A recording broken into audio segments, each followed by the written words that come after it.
Estamos partindo para os últimos vídeos sobre Isaías, né? A gente está agora no 11, aí a gente só vai ter mais dois, 12 e 13, e a gente termina esse nosso estudo de Isaías. E a gente viu no último estudo um elemento importante do livro de Isaías, o quarto cântico do servo sofredor, o cântico lá de Isaías 53.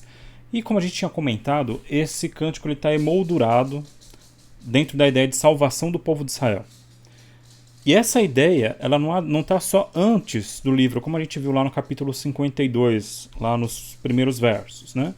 Mas também no capítulo 54, logo depois do Cântico do Servo Sofredor, a gente continua dentro desse tema da salvação de Israel. Então lá no capítulo 54 de Isaías, a gente vai ver esse capítulo todo tem esse tom de consolação, de Deus declarando para o povo que ele vai ser salvo, que ele vai ser amado, que ele vai ser lembrado. Deus compara ele a uma mulher com seus filhos.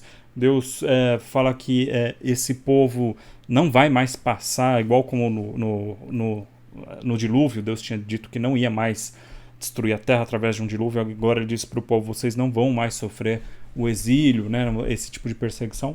A mesma coisa é o tom aqui do capítulo 54. Então a gente vai ler alguns versos só para você ter uma ideia. O verso 1 já começa dizendo assim: cante, ó estéril, você que não deu à luz, exulte e grite de alegria, você que nunca sentiu as dores do parto, porque os filhos da mulher solitária são mais numerosos do que os filhos da mulher casada. E aqui, claro, dentro de um contexto de uma sociedade antiga, onde uma mulher ter muitos filhos era a maior bênção que uma mulher poderia imaginar, né? Então, nesse sentido, ele está consolando uma mulher estéril.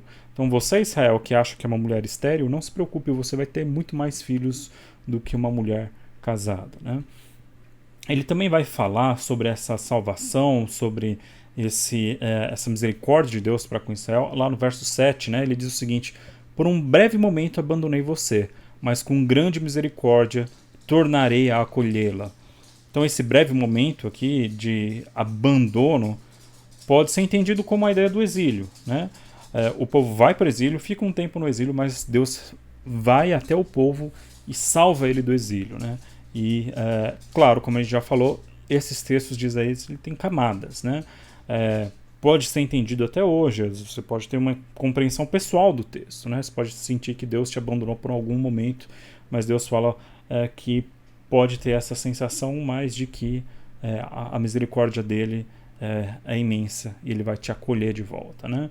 A gente vê também lá no verso 10 dizendo assim: mesmo que os montes se retirem e as colinas sejam removidas, a minha misericórdia não se afastará de você, e a minha aliança de paz não será removida, diz o Senhor, que se compadece de você. Então a ideia aqui, a mesma ideia, né, de misericórdia para o povo, e o capítulo termina com essa ideia, né?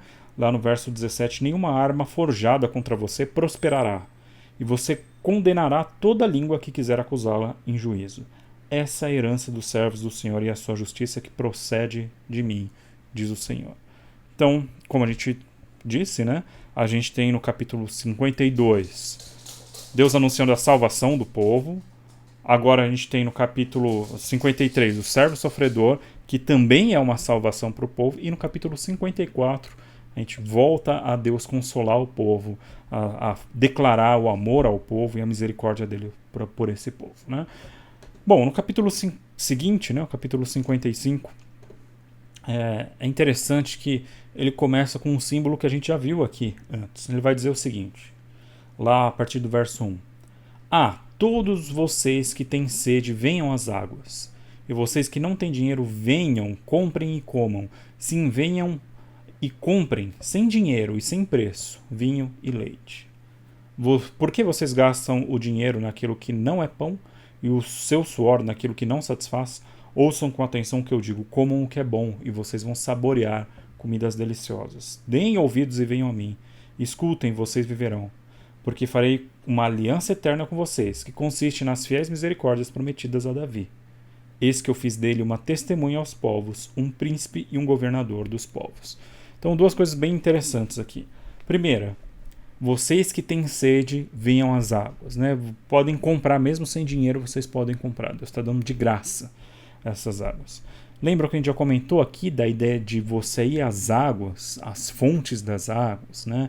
E você poder beber essas águas. Lá em Isaías 12, eu vou deixar linkado aqui o vídeo que eu falo disso, que até tem uma cerimônia que acontece tempos depois dentro do judaísmo. Jesus, ele ressignifica essa cerimônia em relação a ele mesmo, né? Eu sou a água, quem beber não terá mais sede, e assim por diante. Então, a gente tem o símbolo da água se repetindo em Isaías, que é interessante, que é o símbolo da água que tem a ver totalmente com a ideia de vida, principalmente dentro de um contexto de um povo que vive na região do Oriente Médio, né? Você acha uma fonte de água, ela tem um dono, tem alguém que protege aquilo, mas Deus está falando, olha, a minha fonte de água está aqui, e essa é a melhor água de todas, e você pode pegar à vontade, né? Por que você ficar gastando dinheiro com coisas que não têm valor, enquanto o que realmente tem valor é de graça? Você pode vir e pegar à vontade. Você passa a sua vida correndo atrás daquilo que não é realmente importante, né? Essa é a primeira ideia. A segunda ideia importante é quando ele fala de Davi. Farei uma aliança eterna com vocês que consiste nas fiéis misericórdias prometidas a Davi, né?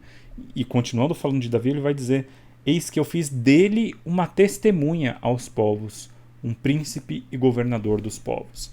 E aqui, obviamente, quando ele se refere a Davi, ele está falando mais do que Davi. E, novamente, um símbolo messiânico, né? Davi, ele é, na Bíblia inteira, ele é entendido como um símbolo messiânico, um símbolo do próprio Messias. Quando ele diz que Davi é uma testemunha aos povos, um príncipe e governador dos povos, ele está repetindo a ideia que a gente já viu aqui algumas vezes, de que a luz será levada aos gentios, a luz de Deus será levada até os confins da terra. Todos os povos verão a salvação do nosso Deus, né? Então todas essas ideias reverberam no livro inteiro de Isaías e aqui também. A ideia de que há um elemento real no sentido de realeza, né? De descendente de Davi, e ele leva a palavra de Deus até os confins da terra, até os povos. Ele governa sobre os povos. Ele é uma testemunha sobre os povos, né? Então a gente tem essa ideia de Davi aqui. E o restante do capítulo 55 é um grande chamado ao arrependimento, né? Ele vai dizer para buscar o Senhor enquanto ele pode ser encontrado, lá no verso 5, né? Que o ímpio abandone o seu mau caminho, quer dizer, no verso 6, né? Procura o Senhor enquanto ele pode ser encontrado. No verso 7, que o ímpio abandone seu mau caminho, que se voltem para Deus e assim por diante, porque Deus, ele é fiel para perdoar. Ele tem poder para perdoar. E ali no final do capítulo, né, dos versos 8 até o verso 11, a gente tem mais algumas palavras importantes aqui. De novo, falando da ideia de prosperidade do povo, de misericórdia aos povos, de misericórdia para o povo de Israel, de salvação para o povo, né? E ele vai dizer: porque os meus pensamentos não são os pensamentos de vocês. Os caminhos de vocês não são os meus caminhos, diz o Senhor. Porque assim como os céus são mais altos do que a terra, assim os meus caminhos são mais altos do que os seus caminhos. Os meus pensamentos são mais altos do que os pensamentos de vocês. Assim como a chuva e a neve descem dos céus e para lá não voltam, sem que primeiro reguem a terra e a fecundem e façam brotar para dar semente ao semeador e pão ao que come, assim será a palavra que sair da minha boca.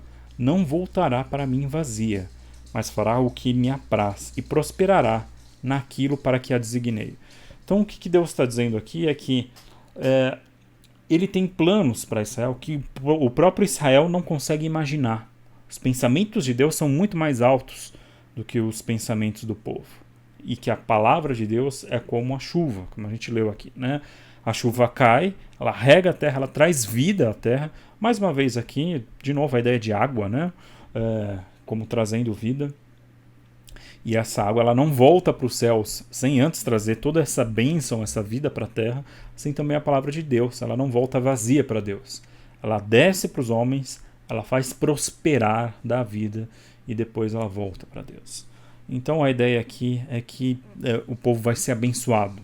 É uma bênção que eles não conseguem nem imaginar, que não passa nem na cabeça deles essa bênção. E a gente vai passar aqui rapidamente o capítulo 56 e 57 para a gente se deter um pouco mais no 58. Né? O capítulo 56 aqui, depois do 55, tem várias ideias interessantes aqui. Né?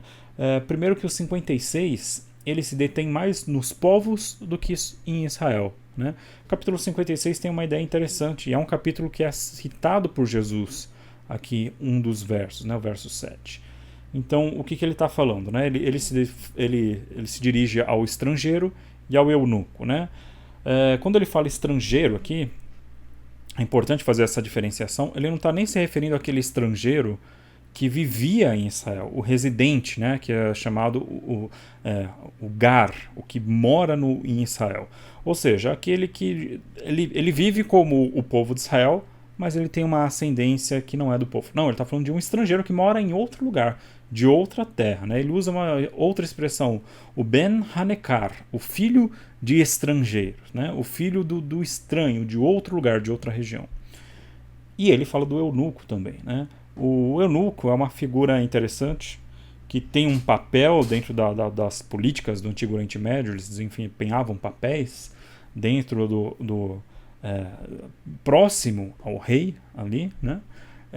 E em Levítico 21, verso 20, diz que todo aquele que tem os seus membros sexuais esmagados ou danificados, ou que é castrado, ele não faz parte, ele não pode frequentar o santuário.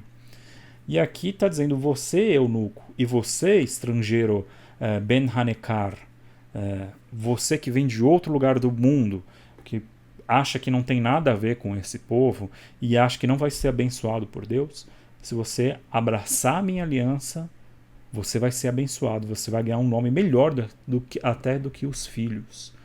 E ele fala, esse capítulo se detém nessa ideia que a gente está falando, que já reverberou diversas vezes no livro, a ideia da palavra de Deus chegando aos confins da terra, aos estrangeiros, às pessoas de outras regiões do mundo. Né?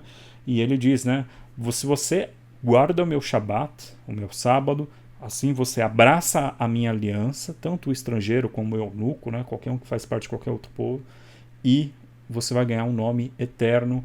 E aí vem a parte que Jesus cita, né? Porque, lá no verso 7, ele vai dizer no finalzinho, porque a minha casa será chamada casa de oração para todos os povos. Né? Os seus holocaustos, os seus sacrifícios serão aceitos, porque minha casa será chamada casa de oração a todos os povos. Jesus fala sobre isso quando ele expulsa os mercadores do templo. E ele expulsa aqueles mercadores e fala, olha, Deus fala que a casa dele será chamada casa de oração para todos os povos e vocês transformaram isso num covil de salteadores. Ou seja, ele está fazendo aqui uma oposição, né, entre o que é mais sublime e o que é mais vil, o que é mais baixo.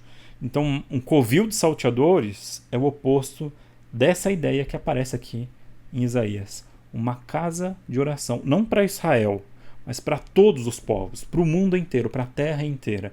Essa é a ideia relacionado ao santuário que Jesus coloca como sublime, como algo absolutamente elevado, né, para fazer contraste com aquele contexto onde o templo era humilhado por tanto dinheiro que rolava ali, né, daqueles vendedores. Então, é importante essa ideia, principalmente aqui a ideia do Shabat, a gente vai voltar a ela no capítulo 58, do sábado, né, como um símbolo da aliança de Deus com os povos. A gente vai ver agora no capítulo 57, é um capítulo que se volta ao povo de Israel, mas agora para aqueles que são perversos entre o povo, que eles cometem perversidades. Então de certa forma um juízo de Deus contra Israel, mas não contra todo o povo, né? É uma ideia de que o meu povo vai ser limpo, eu vou tirar as impurezas do meio dele, esses filhos da transgressão, como ele fala ali no verso 4, né? Descendência da falsidade, esses vão ser destruídos, eles vão ser eliminados. E aí no verso 15, ele fala aquela ideia que a gente comentou aqui, de que Deus vive no seu alto e sublime trono, né? No lugar alto e sublime. É o lugar onde fica a habitação de Deus. Um Deus puro como esse, ele não consegue suportar a perversidade que há entre o povo de Deus. E aí, dentro dessa sequência de capítulos, chegamos ao 58, que é onde eu quero me deter mais. O capítulo 58 ele é interessante porque ele faz referência a várias ideias importantes de todo o Antigo Testamento. Então aqui do verso 1 ao 5, Eu vou ler aqui, a gente vai identificar algumas ideias aqui. Ele vai começar lá no verso 1 dizendo: grite a plenos pulmões, não se detenha, erga a voz como trombeta e anuncie ao meu povo a sua transgressão e à casa de Jacó os seus pecados. Um parênteses aqui, primeiro, a ideia de uma trombeta anunciando a transgressão e os pecados remonta à ideia existia no antigo Israel uma festa chamada Festa das Trombetas, né? O Yom Teruah, o dia do toque da trombeta, que era um dia que antecedia um grande perdão de pecados nos povos, no povo, né? Que era o dia da expiação, o dia das expiações, né? O Yom HaKippurim, conhecido como Yom Kippur. Então, o que acontecia? As trombetas eram tocadas durante esses 10 dias para o povo se arrepender dos seus pecados, né? E aí, lá no capítulo 16 de Levítico, fala sobre esse dia da expiação, que era o dia em que o povo deveria afligir as suas almas, pedir perdão a Deus, e tinha todo um ritual que era feito com bodes e carneiros, onde o pecado do povo do ano inteiro era finalmente eliminado do povo, era eliminado do santuário. Então, ele está contextualizando já no verso 1 essa ideia do Yom Kippur. Esse Yom Kippur era entendido como um Shabat, como um sábado, né? Você tinha o sábado semanal, todo o sétimo dia, e também tinham festas específicas que eram chamados também de Shabat, de sábado. E o dia da expiação é um Shabat. Então, você tem no dia da expiação a ideia de afligir a sua alma, você tem o jejum, que era quando você pedia perdão pelos pecados, e você tem o sábado. Todas essas coisas vão estar aqui no capítulo 58. Ele vai estar tratando sobre isso. Apesar de ele não falar diretamente sobre o dia da expiação, ele está citado aqui, mas ele vai falar sobre todos esses elementos do dia da expiação. Então ele está contextualizado nessa ideia de Yom Kippur, dia da expiação. Verso 2. Mesmo neste estado, ainda me procuram dia a dia. Tem prazer em saber os meus caminhos. Como o povo que pratica a justiça e não deixa o direito do seu Deus, perguntam-me por sentenças justas, têm prazer em se aproximar de Deus, dizendo, lá no verso 3, por que jejuamos, se tu nem notas? Por que nos humilhamos, se tu nem levas isso em conta? Acontece que, em dia que jejuam, vocês cuidam dos seus próprios interesses e oprimem os seus trabalhadores. Eis que vocês jejuam apenas para discutir, brigar e bater uns nos outros. Jejuando assim, como hoje, o clamor de vocês não será ouvido lá no alto. Aqui do verso 1 ao verso 4. Então, ele vai se deter mais especificamente então, na ideia do jejum. E aí ele vai ainda no verso 5, ele vai completar essa ideia dizendo assim, né? Seria esse o jejum que eu escolhi? Que num só dia a pessoa se humilhe, incline a cabeça como um junco e estenda debaixo de si pano de saco e cinza? É isso que vocês chamam de jejum e dia aceitável ao Senhor? Né? Então tudo isso aqui faz parte da ideia do Yom Kippur. Existia esse hábito, vamos falar um pouco sobre jejum, né? O que é o jejum? O que o jejum deveria ser? Existia esse hábito entre o povo de Israel quando eles tinham um clamor muito forte a Deus. Eles jejuavam, ou seja, eles paravam de comer por um tempo para se dedicar à oração. Eles se cobriam de pano de saco e de cinzas. Qual é a ideia aí? Né? Quando um israelita fazia isso, o que ele está querendo dizer? Ele tá se fantasiando de morto. Na prática é meio que isso. Então ele está se voltando a Deus e dizendo, eu estou morto. Eu dependo de você. Eu não como. Eu tenho essa aparência de cinzas, estou coberto de panos de saco. Eu estou morto. Essa é a ideia desse ritual. E a ideia é clamar a Deus no sentido de que agora só você pode trazer a vida a mim. Então tem várias ideias interessantes no jejum. Primeiro, você interrompe a sua alimentação para se lembrar, para colocar em evidência de que quem te sustenta é Deus. Você não é você que se sustenta. Quem te sustenta é Deus. Né? Se não for por Deus, você está morto. Você não existe. Né? Essa é a ideia do jejum.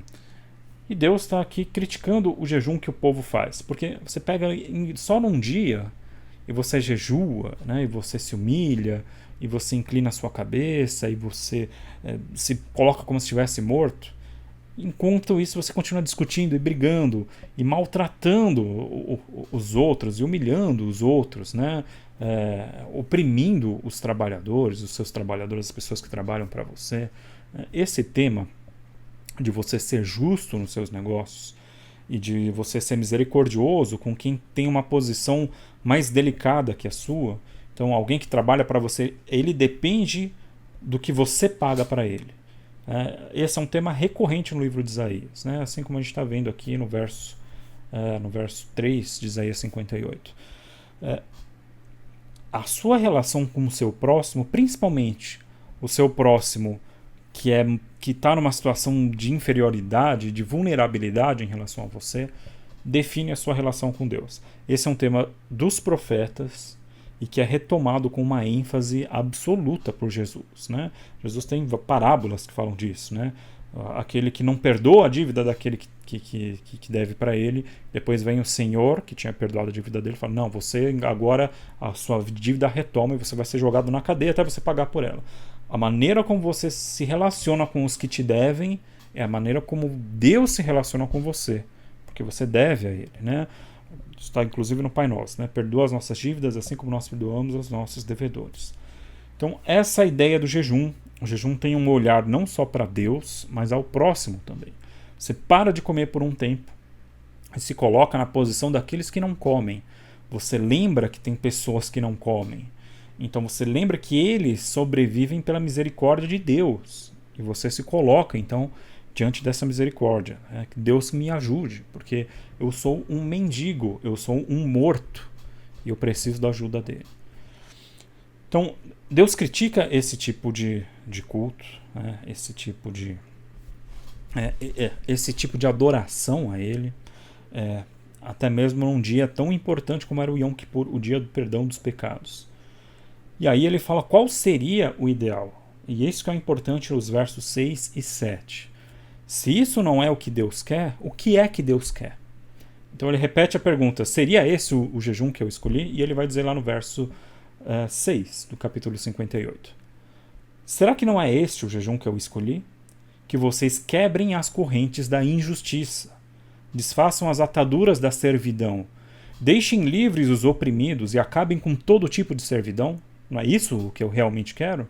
Será que também não é que vocês repartam o seu pão com os famintos, recolham em casa os pobres e desabrigados, vistam os que se encontrarem nus e não voltem as costas ao seu semelhante? Não é isso que eu realmente quero? O que eu prefiro, ao invés de você ficar aí se humilhando e você causar sofrimento a si mesmo, não é nenhum ganho em relação a Deus. Se esse sofrimento que você se inflige não te faz refletir sobre as pessoas que estão sofrendo de verdade em volta de você, né? Essa ideia, vocês já também devem lembrar. A gente vai se aproximando do final do livro de Isaías, diversas ideias vão sendo retomadas que estavam lá no início. A gente está retomando uma ideia do capítulo 1, do nosso primeiro estudo de Isaías. Ele fala sobre isso, justamente. Vocês estão oferecendo um culto a Deus e Deus está virando o rosto, ele tampa os ouvidos, ele fecha os olhos, ele não quer, ele rejeita o culto e as orações de vocês por causa da forma como vocês estão tratando os seus semelhantes, né? Como vocês tratam as viúvas, os órfãos, aqui no caso os trabalhadores, os servos, os pobres, desabrigados, os nus, os que estão famintos. A forma como você trata eles é a forma como pauta o seu culto a Deus, né? Esse é o verdadeiro culto a Deus, né? Esse é o verdadeiro jejum que Deus quer ver entre o povo. É importante a gente ver isso. A linguagem é bem irônica. Isso não significa que Deus não se agrada de nenhum jejum, mas Deus não se agrada de um culto hipócrita. O jejum tem o seu papel. Se o jejum serve para você mudar de postura em relação a Deus e aos outros. O jejum, ele não transforma Deus, ele transforma você. A oração não muda Deus, muda você. E quando você muda, quando a sua postura muda diante de Deus, Deus muda diante de você. Aí Deus muda a maneira como ele age em relação a você, né? Esse é um tema importantíssimo no livro de Isaías, na literatura profética em geral, e principalmente nos evangelhos, né? Esse é um tema importantíssimo, o próprio Jesus fala, né? Vocês dirão, né? Eu direi a vocês, né? Quando eu estava com fome, vocês me deram de comer, com sede me deram de beber. Quando fizemos isso, Senhor? Quando vocês fizeram esses pequeninos, assim vocês fizeram a mim também, né? Então, a mesma ideia, essa não é uma inovação que Jesus traz, a mesma ideia está exatamente aqui, capítulo 58, no capítulo 1 de Isaías, e vai ser retomado também ali no finalzinho do livro, como a gente vai ver, né? Então, a gente viu o que Deus não quer, a gente viu o que Deus quer, e agora a gente vai ver aqui nos versos 8 a 12 o que o povo ganha com isso, fazendo o que Deus quer. E aqui está a recompensa daquele que realmente faz o verdadeiro jejum, que é dar de alimento aos que não têm. Então ele diz o seguinte, né? Quando você fizer isso, então a luz de vocês romperá como a luz do alvorecer. A sua cura brotará sem demora, a justiça irá diante de vocês. A glória do Senhor será a sua retaguarda. Vocês pedirão ajuda, o Senhor responderá. Gritarão por socorro, ele dirá: eis-me aqui.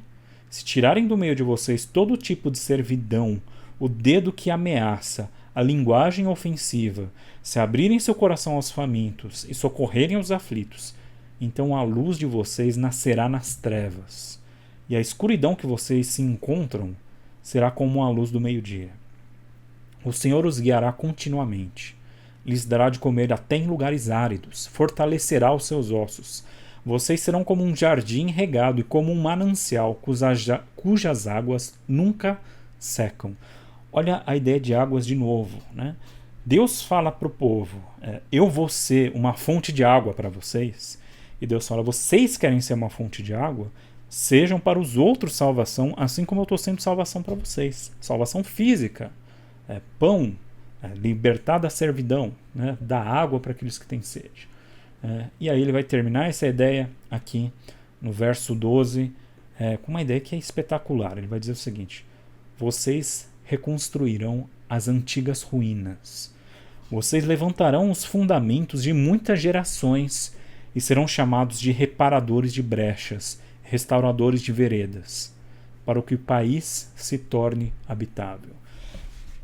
Tem uma ideia de retorno do exílio aqui, né? Como a gente sempre fala, sempre tem essa perspectiva aqui nessa segunda parte de Isaías, você voltar do exílio e reconstruir a nação que não existia. Esse é um tema importante dentro dos profetas pós-exílicos, mas acima de tudo essa linguagem extrapola o exílio. Vocês serão os fundamentos de muitas gerações, vocês vão reconstruir antigas ruínas.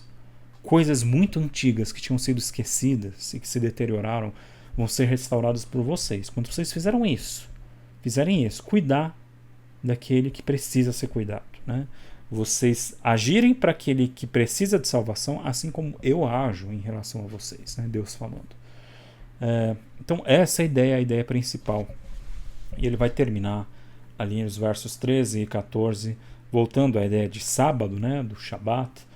Os sábados que os antigos israelitas guardavam.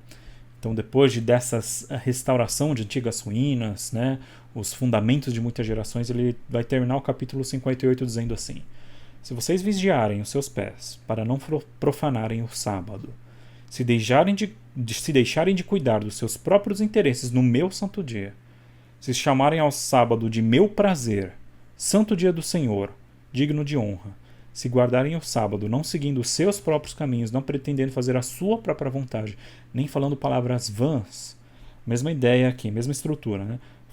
Esse é o ideal de Deus, e depois vem a recompensa, que tem uma ideia parecida com os versos que a gente leu ali do 8 a 12, né?